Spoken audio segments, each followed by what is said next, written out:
Hey guys, so today for our mobility video, I got a request about talking a little bit about why we do some of the releases around the shoulder and why whenever we're doing things related to the shoulder, we always need to address the shoulder blade as well as the rib cage.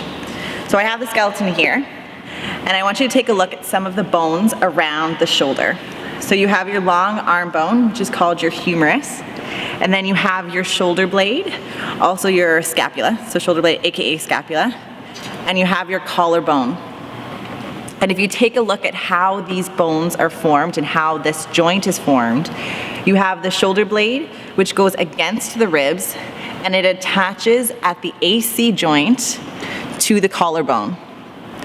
Then the shoulder, as you come overhead, needs to have space underneath that AC joint to clear overhead.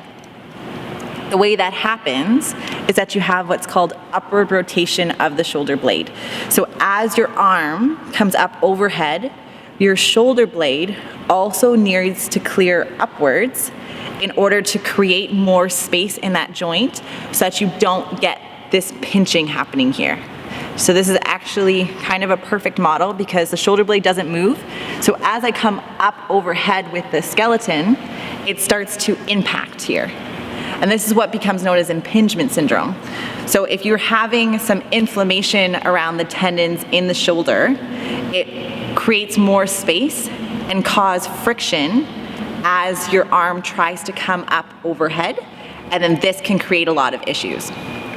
The other thing is that try and slouch your body forward and bring your arm over your head. The last 20 degrees, so from 160 to 100 degrees of flexion, which is your arm coming up in front of you, you have to have movement through the ribs or your thoracic spine in order to get that last little bit of range. Kind of like the head through, you need to have movement through the ribs.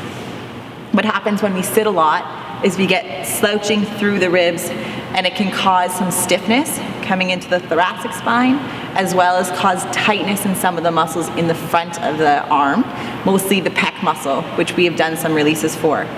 So whenever you're looking at the shoulder, you need to kind of think of it as a complex, and you need to address not only the shoulder muscles, but muscles around the shoulder blade, which could be strengthening or releasing depending on the person, as well as the way that the thoracic spine and the ribs are moving in order to make sure that your mechanics are proper when you're going into any overhead movement.